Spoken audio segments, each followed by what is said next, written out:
Today, we're diving deep into a really tough but incredibly important topic. We're going to move past just awareness and talk about real, tangible action when it comes to understanding and addressing domestic violence. Let's get right into it. So, October is Domestic Violence Awareness Month, and this is a really critical time. It's when advocates, survivors, and whole communities come together to lift up stories, to raise awareness, and, to work towards a future where this kind of violence just doesn't exist. To really get a grip on the scale of this, you have to look at the numbers. And honestly, they're staggering. Research shows that about 41% of women in the U.S. have experienced some form of physical violence, sexual violence, or stalking from a partner. Think about that. That's more than 2 out of every 5 women. And let's be super clear here. This is not just a women's issue. Not at all. That same research shows that about 26% of men in the U.S. have gone through the exact same forms of violence from a partner.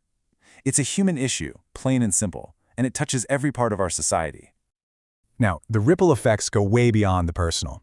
The estimated lifetime economic cost of intimate partner violence in the United States is a mind-blowing $3.6 trillion. We're talking medical bills, lost work productivity, the cost of the justice system.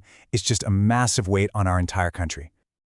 Okay, so if we're going to tackle this, we first have to agree on what we're actually talking about. And that means we have to move our understanding way beyond the common idea that abuse is only about physical bruises. It's so much more than that. So, what is domestic violence, really?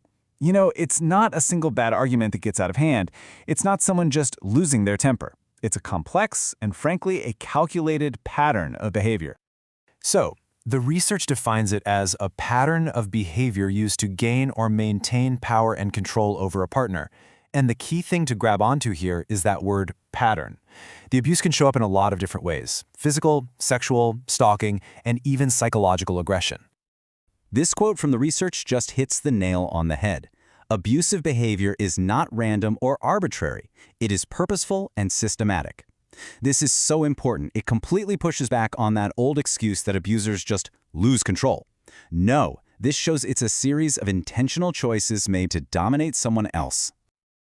So, what does this systematic pattern actually look like in real life? Well, to understand that, there's this incredible tool called the Power and Control Wheel. And what's so powerful about this wheel is where it came from. It wasn't dreamed up in some academic lab. It was built by listening to the real, lived experiences of survivors. It is literally a map drawn from their stories. All right, so think of it like this. Right at the center, the hub of the wheel, is the goal: power and control. The outer rim, the tire that holds it all together, is the threat of physical and sexual violence. But the spokes of the wheel, those are the day-to-day tactics that grind a person down. Things like emotional abuse, isolation, threats, and coercion. Let's pull out one of those spokes to see how it works. Economic abuse. This is so much more than arguing about bills. It's about control. It's things like preventing your partner from having a job or taking their paycheck and giving them a tiny allowance. It's about making them ask for money for groceries or gas. The goal is to make them completely dependent. Here's another really powerful tactic: isolation. This is a slow, systematic process of cutting someone off from everyone who supports them: their friends, their family, their coworkers. You see, by controlling who they can talk to and see, the abuser makes themselves the center of the victim's universe, and that makes it feel almost impossible to leave. Okay, so identifying the problem is a huge first step. But the most important part of this whole conversation is the path forward. We need a blueprint for nonviolence and for safety. And that blueprint exists. It's basically the flip side of the power and control wheel. So instead of emotional abuse, you have respect. Instead of isolation, you have trust and support. And instead of blaming and denying, you have honesty and accountability. This is what a healthy equal partnership actually looks like. And we can even zoom out to the community level. The CDC has laid out proven strategies to stop violence before it even has a chance to start.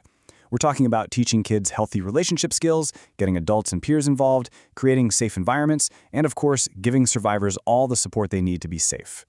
Now, this is maybe the most important takeaway of all. No one has to go through this alone.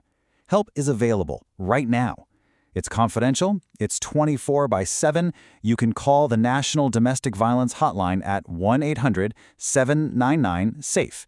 You can text START to 88788, or you can chat online at thehotline.org. Please know that support is there. Getting out of an abusive situation, it's a monumental achievement. But the journey is not over. Healing from that kind of trauma, from that deep and lasting impact, it often requires a whole new approach.